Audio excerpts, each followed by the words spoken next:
Welcome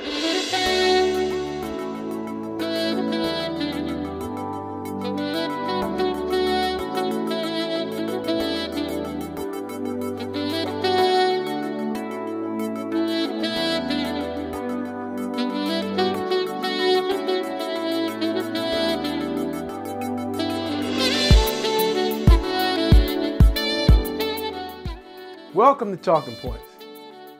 My name is Dr. Stephen E. Gardner, and I'm here with you to open up a brand new series, one that I think that will have us to really reflect upon the last 12 months. Did we learn anything in 2020? Did we learn anything from this time last year to now? Are there any ideas? Are there any perspectives? Are there any approaches that came out of the cradle of these last 12 months? My hope through this series is to not only to get us to be reflective in terms of our own personal life, but also to help us to see the bigger picture. Help us to even analyze our worldview, whether that worldview be religious or whether that worldview be something other than that's religious. I think things happen in life, things happen in time, things happen that affect all of us that really cause us to make some necessary movements and necessary shifts. Some things cause those shifts to be voluntarily, some involuntarily, like what we're experiencing right now. So this series is entitled, The Paradigm Has Shifted. And so join me on this journey as we reflect backwards, as we look presently, and in hopes of being able to practically make some practical steps for your personal life, for the life of your family, for the life of your business and church, or just life in general. I think that God is saying something to us, and we need to listen. Sometimes God does not always speak in that still small voice that we hear in our hearts. Sometimes he speaks through events, but you have to discern what he's saying to you. So a lot of what occurs in this time of reflection, a lot of what occurs in a paradigm shift, there is a subjective component to it when we begin to think about what this means to me, what this means to us, and in this case, what this means to all of us. So we're going to get right into this today, and I trust that you'll be blessed by this. The paradigm has shifted. Part 1. I'm going to open up with a quote by Charles Eisenstein. We sense that normal isn't coming back, that we are being born into a new normal, a new kind of society, a new relationship to the earth, a new experience of being human. When I talk about the last 12 months, I'm mainly talking about what we have encountered through the COVID crisis. And I'm sure there's a lot of people, faith followers, medical experts, and the like, business and economic experts, have all commented in their own way about the COVID crisis. The COVID crisis that we are in, and I say that we are in because it's not over. It is not post-COVID. The COVID crisis that we're in has come with a mixed bag of experiences, challenges, and absolutely uncertainty. There's a lot of things that we're just not sure about. And so and so everybody in this global village has some uncertainty. Everybody's trying to figure out How do we navigate through this? And while we're trying to figure out how we navigate through this, then there is that reflective component on an individual, family, church, or even a business basis. How do we draw meaning? How do we not only navigate, but what does this mean to us? How do we need to make the necessary changes, not just for survival, but to actually thrive? The times that we are in have yielded loss, and I say that very soberly, and many disappointments. And it appears that everyone is craving for the way things used to be. Aside from the losses that are very painful, which each of us still have to manage and to heal from. And believe me, I'm in no way making light of what or whom we've lost in this crisis, nor am I deflecting away from the grief associated with it. Many times that we find ourselves, even when we're dealing with grief, that the necessity to move forward becomes very problematic because of what we are experiencing in our emotions, because of what we're experiencing internally. It sometimes can prevent us from moving externally. And so when we're talking about moving forward and we're talking about, yes, I have this loss and I'm really, I'm really struggling with it, which is okay. The other side of this is that we are a community of people that do care. And the empathy is all around us to help us to navigate through this time. So while we're doing the right things and doing right by others who are grieving and who are going through a very tough time, yet at the same time, we have to divine our way forward. We have to find some way to put one foot in front of the other. There has to be lessons learned so that we can come out not just surviving, but thriving on the other side. So many times this idea of forward movement, while we're dealing with the struggles and the pains of what has happened in the past, it is like building a plane while it's flying. And that's exactly the experiential feelings that many of us are having. Is like, I really don't know. I'm doing the best that I can. And I think if we all be honest, that we all are doing the very best that we possibly can. What I am saying here in regards to this COVID crisis is that we have undergone a lot in the last 12 months that has forced us to rethink about a great deal of things. Rethinking about a great deal of things. And here are some of the questions, and here are some of the evaluatory, probing internal questions that we have to ask or we have asked. We've come to realize what is important. Some of us have seen that really, all this stuff that's out here and all these things that we're so normal, that we're so used to, but what matters most is family. What matters most are, genuine friendships. What matters most is being authentic and being the kind of humans, to be the better part of being human, where we're not just concerned about what's in it for me and what I can get out of it, but what's going to benefit all of us. So we emerge from the ashes, as it were, and we become better humans. So we learn what is important. Have we? We learn what matters. Did we?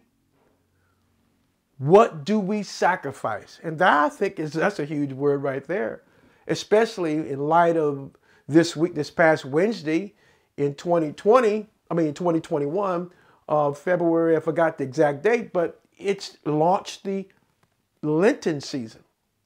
And one of the components of the Lenten season, irregardless of what your religious beliefs are, is a thing that we give up for that time period. However, there are things that I believe that we have to sacrifice permanently, as well as those things that we have suspended for a temporary period of time on a liturgical calendar. We come to the point also to realize what should we never let go of. So all of these are internal probing questions that each of us probably have asked ourselves, or maybe we have not taken the time out. As Jesus told his disciples, come apart for a while and rest. And when they did come apart for a while, they were able to what? Self-reflect. When we do the same kinds of things, to separate ourselves and get into a place to ask ourselves these probing questions. What's important? What matters? What do we sacrifice? What should we never let go of? I think that we'll get the answers that we need. And sometimes those answers do not come in great big chunks. Sometimes those answers come in very small bits. They used to say, how do you eat an elephant? One bite at a time. And that's what we need as we navigate forward while managing the things that have been turbulent in the past and affecting the present. We need some way of guiding ourselves forward. And that's kind of what this series is about. The paradigm has shifted. When we talk about the paradigm has shifted, if we've never learned the meaning of the word paradigm shift, the reality is that we're living in it. Now, I was always, and I'm just speaking personally, I've always been fascinated with the term paradigm shift. And we've heard that term used in science, we've heard that term even used in church. And the shift. And all of that sounds good.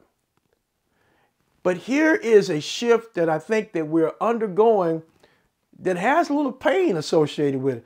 This is not just some flowery term that makes us feel good and get goosebumps running up and down our spine because of how that word is delivered. We are undergoing right now in our own time a paradigm shift. A paradigm is a typical example or pattern of something. It is a model. It is also a world view. Like the American way is a world view. The American dream absolutely is a world view. So a paradigm is a typical example or pattern or something. It also can be seen in other entities like the way we do government.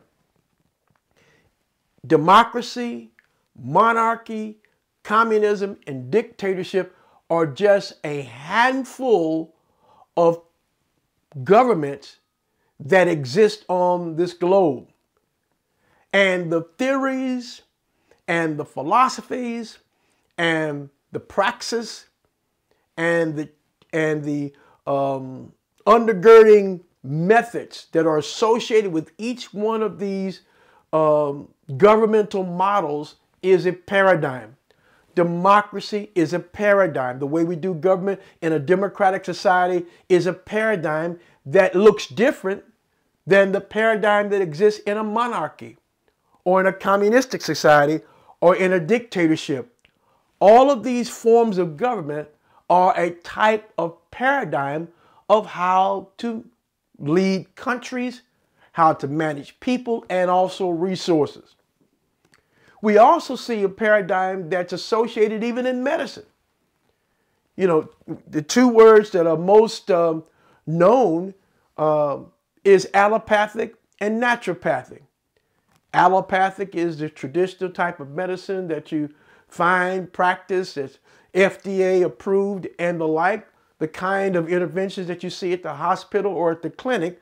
Those are all allopathic. But naturopathic, you know, is a different approach and has a different paradigm on how to treat illness, on how to treat sickness. And many times these particular approaches are not approved by the FDA. In fact, some of them could include things such as, transcendental meditation, or it could include, acupuncture, or it could include, the use of herbs and the like, and other kinds of minerals as to treat illness. Something that's more attached to the earth, where allopathy may have artificial approaches to it. Yet both of these are paradigms. It's the way we do medicine. And I think we need to understand that paradigm, exists in many other areas. For example, it also exists in business. And one of the most common comparisons of types of business is the nonprofit organization and the for-profit organization. The nonprofit organization does not have particularly any stakeholders. There's no one that's going to profit on the board.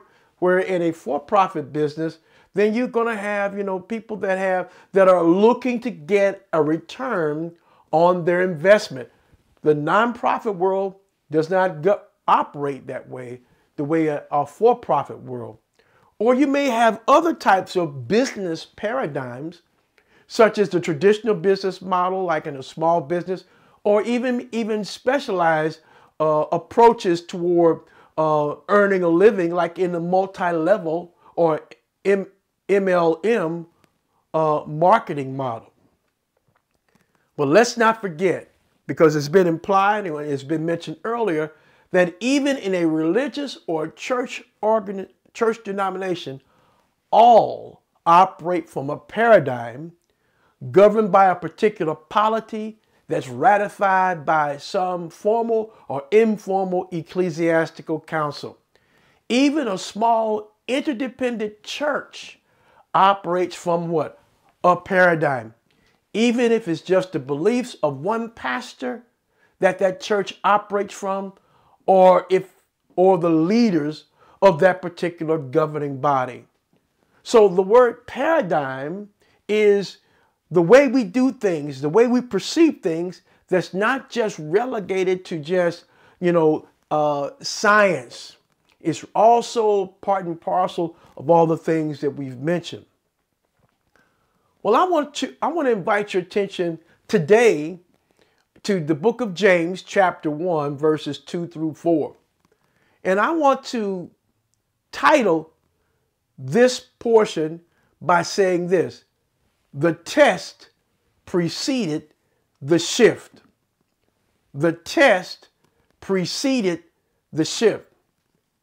And in the book of James, chapter 1, verses 2 through 4, it says, "My brothers and sisters, whenever you face trials of any kind, consider it nothing but joy." Let me pause there for a moment. I know that some have had some losses in their life that have been very recent, as relating to COVID, or just other means by which that have, someone's life has ceased. And this is one of the most difficult things, is that when this becomes a trying time in your life, to consider it joy. So I'm not taking the realness out of this, that this is a difficult thing to do. But here, James is offering something to those brothers and sisters in Christ, that when they face trials of any kind, to consider it nothing but joy.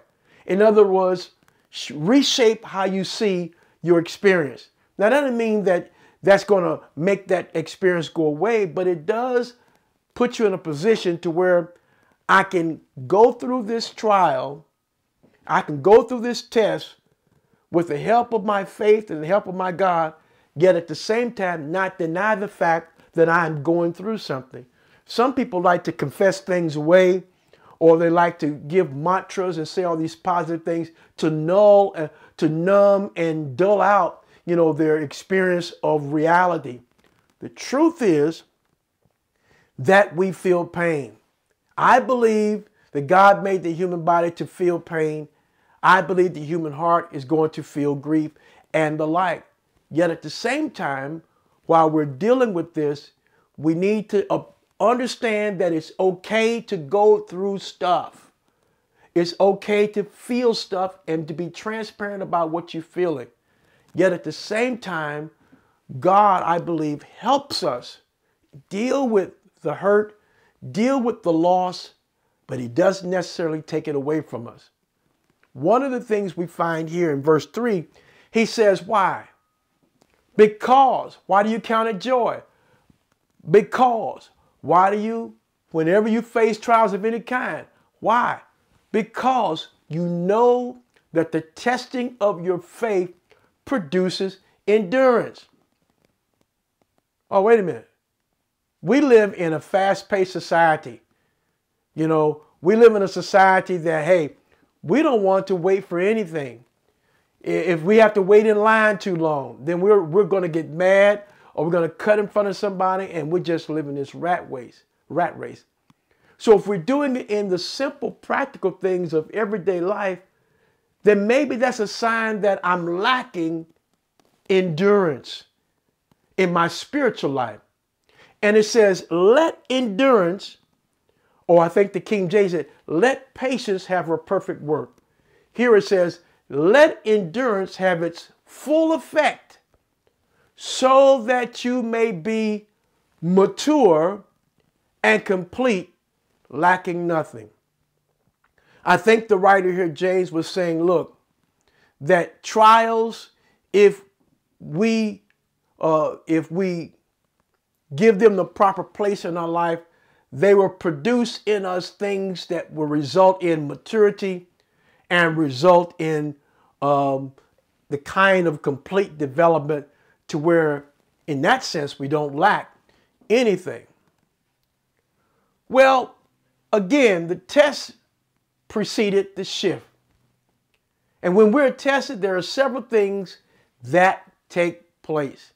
And today, briefly, I want to talk about one of those things that happened during the test. The first thing is an evaluation. Before a shift can ever occur, there's a test, and then there's the evaluation, and then there's the shift. In the test, through that evaluation, here comes the questions. Did I learn anything? Or how well did my previous learning prepare me for the trials of this moment? I think this is huge. Think about that. How well did my previous learning prepare me for the trials of this moment? Can I just be honest with you? The trial that we've occurred through COVID, this trial, however, caught us all off guard. I don't think anybody, was that probing and that forecasting and that speculative to be able to see what we are now experiencing. When things hit you right at home, you kind of think different, and it changes your view on other people. This particular trial did not just catch the church off guard. And again, the church was caught off guard because we weren't prepared. But this particular trial caught all of society off guard. Remember in our last time we were together, we talked about seeking the welfare of the city, and that should be our focus. That we should think about other people, and we learned that this is the will of God, that we should be thinking about other people, and we should be thinking about other people while we're going through trials and tests ourselves. Did I learn anything? You ever felt like that you've gone through something and you seem like, well, I've been through this before. Seem like I've gone through this before. Seem like I'm going in circles. Did I learn anything? Or the same thing keeps repeating itself over and over again, as if this was a test that either I didn't do well on the last time or one that I just totally ignored altogether. Did I learn anything? How well did my previous learning prepare me for the trials of this moment? Well, there's a scripture in the Bible that says, Every word of the Lord is tried. Did y'all hear that? Every word of the Lord is tried. And it is usually tried in the life of the one who believed and embraced that word in their hearts. You know, when God's given you a word, or you take one of God's words that are written in the Holy Writ to heart, there are things that will happen that will test whether or not you believe what you read or you believe what you heard. Every word of the Lord is tried. And so even you find this oftentimes, you find people that have accepted God's call upon their life, and then all of a sudden, from the time of right after this celebratory moment, right after this time that they had, had gotten whatever the case, whatever the case it might be, all hell breaks loose. And there they find themselves, things going awry, things that are going opposite of the very time of celebration or what they were celebrating. Every word of the Lord is tried. And I will tell you, it is usually tried in the life of the one who believed that word and embraced that word in their hearts. The test precedes the shift. Did I learn anything? And how well did my previous learning prepare me for the trials of this moment? The third thing that we can pull from this is this. One thing we've learned as Americans, and I don't care if we're Christ followers or if we atheistic, if you are an American citizen, here it is. One thing we've learned as Americans, we are a spoiled, whiny group of people. We crave for the way things used to be, and we have a fit when we cannot have it our way. That is something we have seen. And if you want to, and all of us know and have been around children that are spoiled. They're undisciplined, they're unruly, they fall out on the floor and have a fit. And I know when I was growing up, if I acted the way I've seen some of these kids fall out on the floor in the grocery store, I would have woke up and it would have been next week. Some of y'all get my drift. And so, but as American citizens, this test that we're currently still in has revealed one thing about American citizens. We are spoiled and we are whiny. Well, here are three other things that we could talk about as we wrap this up today. The test preceded the shift. We erroneously see that the loss of the lifestyle that we used to have as an attack on our civil and religious liberties. Let me say that one more again.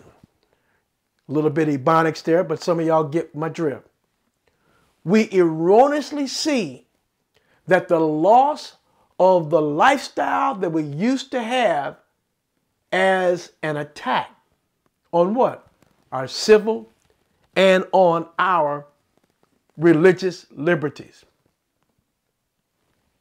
So we don't even look at, because I'm not having my way, then it's, the government is trying to take away my civil and my religious liberties.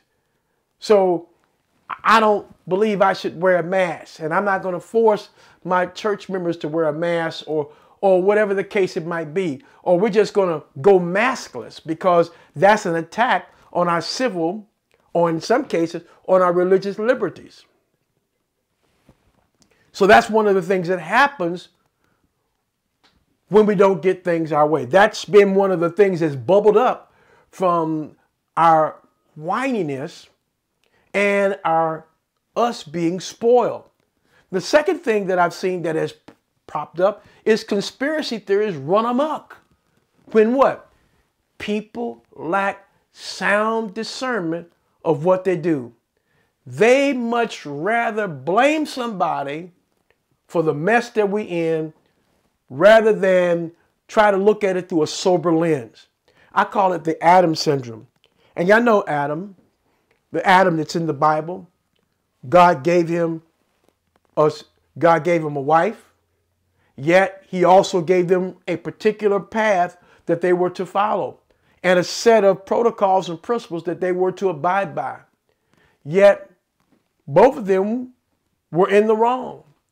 And when God confronted them, the very first thing that Adam said, "This woman you gave me." He pointed the finger. In a lot of cases, what we see, even here in America, is how we're responding to this COVID crisis and the outcomes of other things that have been a trickle effect because of it, that's affected our economy, that's affected our educational system, and the like. All of these things is part of that Adam syndrome. People pointing the finger and nobody wanting to own up, or nobody wanting to say, look, we've got a problem. Let's see how we can band together and arrive at a solution. And lastly, what also happens is this: an emergence of attention-seeking prophets who want to take credit after the fact for something that's obvious in the first place. You know, that gets on my nerves. All of a sudden, some tragedy happens or something happens that's outlandish, and somebody, all of a sudden, these prophets just start coming out of the woodwork like termites to try to say that, you know, try to give a word or try to say that God said this and God said that. That's like somebody telling you, here it's obvious that we got a crisis that's affecting everybody. That's like somebody coming to you with a word. I got the word of the Lord and I hear it in my spirit. I think today is Friday. We already know it's Friday. Sometimes we already know stuff and we don't need to hear the echo of some attention-seeking prophet that's trying to curb people's attention toward, look at me, or to try to take credit after the fact for something that's obvious. Now, the church has always had the prophetic movement associated with it. It began prior even to Pentecost. There was a prophetic movement in the earth. And one of the things that even after the church was born, the use of prophets was still in place. And in one particular prophet, his name was Agabus, who gave a word 7 years before the fulfillment that a dearth or a famine was going to come. And the church decided, based upon those prophetic words, they were to align themselves with that prophecy and prepare themselves for the future. And they did, and they were ready for what happened 7 years later. And the question always comes, why did they believe Agabus? And the truth is, they believed Agabus for a couple of very obvious and sometimes subtle reasons. Number one, they believed Agabus because he had a track record of giving accurate, sound, spirit-tested predictions. So he had a track record. The second reason is that you find in the scriptures that he was in a company of prophets. He was in a company of those who were tested, who were seasoned, and they probably evaluated those words that came out of Agabus's mouth before he released it to the entire populace. This is a practice that we do not see happening a lot today. People, because of their celebrity status, give a word, and sometimes their word goes unchecked. And I'm going to repeat something that I've said before and that others have said before. There was a plethora of prophets, Christian prophets, that prophesied that Trump would get a second term. Yet, those prophecies fell flat. What that means is that what they said did not come from the mouthpiece of God. They prophesied their worldview. They prophesied their political vision, their position. They prophesied their own will, as it were, hoping that they would turn out in the way that they wished It was wishful thinking on steroids. And what happened, we see a crisis even in the prophetic camp because of false prophecy. So, I said all that to say this, that we need to be careful and we need to time out. Oh, why do I need to give a prophetic word about something that's very obvious? Where were the prophets prior to COVID? Where were the prophets like those prophets in the days of the church, early church, who predicted that something was going to come so that the church could prepare for it? We don't see that being practiced today. And the truth is, God doesn't show us everything. Why? Because sometimes people try to take credit for it to get the glory. Sometimes, in testing times, really is one of those times. Sometimes we just have to trust him when we can't trace him. Well, this is part one of the paradigm is shifted. We looked at the evaluatory processes that occur. We also looked at some things that have run amok, like conspiracy theories, attention-seeking prophets, and the lack of perception about the loss of lifestyle being an attack on civil and religious liberties. And there's probably more that you probably heard, even things that were said. Maybe God spoke to you. Something that maybe you need to do and evaluate that he wants you to do. Something that more subjective in terms of a reflection and in terms of action. I want you to come back here next time we're together as we deal with the paradigm is shifted, part 2. God bless you. We'll see you then.